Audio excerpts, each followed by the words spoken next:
नमस्कार बंधुओं, सबका स्वागत, अभिनंदन सबका। मित्रों, प्रस्तुत है गुरुदेव सारथी जी की जीवनी का 44वां भाग, सागर की कहानी भाग 44। सभी ललित कलाओं में सिद्धहस्त सारथी जी ललित कलाओं के आपसी सामंजस्य, आपसी संबंध की बात अक्सर करते। अक्सर उनकी बात सुरों रेखाओं की एक रूपता तो स्थापित करती ही इन ललित कलाओं के मूल की ओर संकेत भी करती है। उनका उपन्यास डोगरी उपन्यास पत्थर ते रंग कलाओं के महत्व एवं उनके आपसी संबंधों पर ही आधारित है। पत्थर ते रंग में लेखक ने पत्थर की संज्ञा उस संवेदनहीन समाज को दी है जिसे साहित्य संगीत और कला का ना कोई ज्ञान होता है और जो साहित्य एवं कला के महत्व से भी पूर्णतः अनभिज्ञ होता है।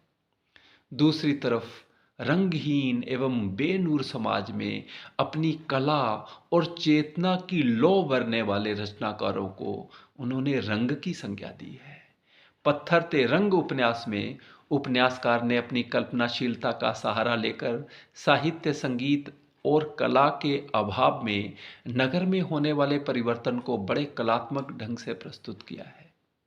उपन्यास की कथा वस्तु के अनुसार समाज में अपने महत्व तथा योग्यता का डंका बजाने वाले साहित्यकार कलाकार चाहते थे कि समाज उनके महत्व को पहचाने, उन्हें आदर सम्मान दे, उनको नगर की आत्मा मानकर सम्मानित करे।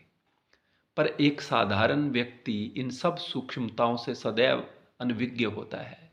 समाज निर्माण में साहित्य संगीत एवं कलाओं की उपयोगिता का उसे कोई भान नहीं होता। इसी कारण समाज इस वर्ग विशेष की उपयोगिता को नजरअंदाज करता चला जाता है। उपन्यास में अपने अनादर एवं अपमान से तंग आकर सारे रचनाकार हड़ताल पर चले जाते हैं। धीरे धीरे नगर रंगहीन, सुरहीन एवं नूरहीन होने लगता है। पूरे उपन्यास में प्रतीकों एवं संकेतों के माध्यम से बड़े सूक्ष्म ढंग से समाज की आत्मा को सजाने वाले, संवारने वाले रचनाकारों के महत्व को रेखांकित किया गया है। अपने ललित निबंधों में भी सारथी जी ने इस तथ्य को स्थापित करने का प्रयत्न किया है कि सभी कलाएं मूल में एक ही हैं।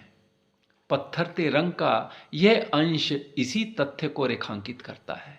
मैं चित्रकार हूं, कवि हूं, कथाकार हूं, संगीतकार हूं, मूर्तिकार हूं, कलाकार ने उत्तर दिया। सारे लोग हंसने लगे, हंस हंस के दोहरे होने लगे। कांधे पर हथौड़ा उठाए और हाथ में छेनी पकड़े कलाकार ने सभी को चुप कराया और कहने लगा, मैंने सारी उम्र गुजार दी है, एक ही कला का अता पता नहीं लग सका।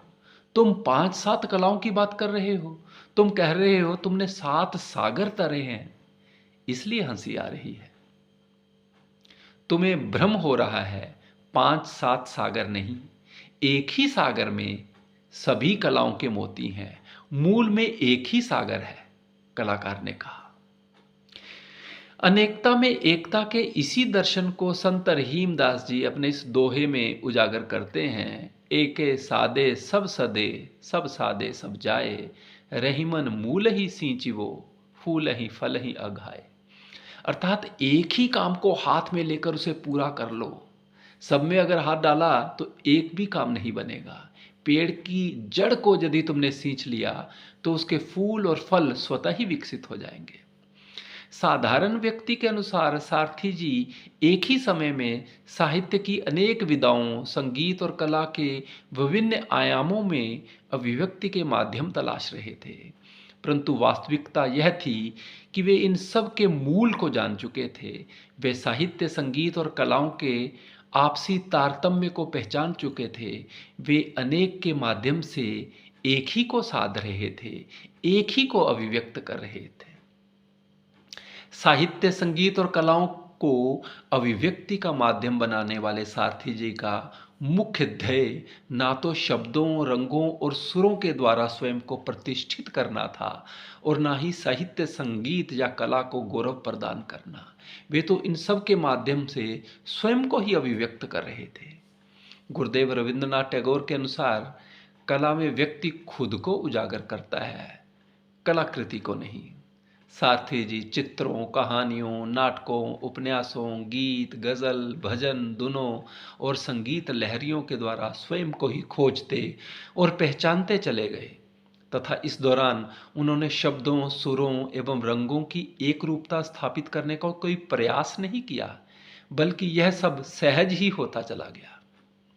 सारथी जी के अनुसार रंग अपने आप में आकर्षण के साथ साथ भाषा के संप्रेषण का काम करते हैं, पर रंग का मनोवैज्ञानिक प्रभाव तरंगित करने का है।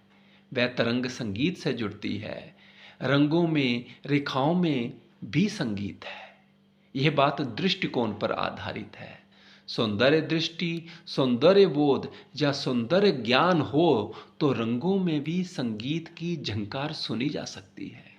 जहाँ संगीत और रंग दोनों में भाषा, भाव, अनुभूति एवं अंतरंग अनुभवों को सुना देखा जा सकता है। मेरे कहने का मतलब यह है कि कला क्षेत्र में दिखाई देने वाली 5 अलग अलग कलाएं मूल रूप में एक हैं, एक ही रस के साथ जुड़ी हैं, सौंदर्य रस के साथ बंधी हुई है। इसलिए कला को सत्यम शिवम सुंदरम की उच्चतम उपाधि से विभूषित किया गया है। मेरी अनुभूति और प्रयोगों के मुताबिक सुरों के रंग ही रंगों में परिवर्तित होते हैं। रंग ही शब्दों की संज्ञा ग्रहण करते हैं, शब्द रस में बदलते हैं और रस ही इन कलाओं की सबसे बड़ी उपलब्धि है। एक स्थान पर वे लिखते हैं, बहुत सुंदर कविता की पहचान एक रंग को साकार करना है। जहाँ हर वाद्य का और शास्त्रीय संगीत का अपना एक रंग है, वहीं हर थाट का, अलग अलग राग रागनी का अलग अलग रंग भी है। नर्तन में भी रंग, पूजा का रंग, प्रेम का रंग, विरह का रंग, विद्रोह का रंग, मैत्री और शत्रुता का रंग।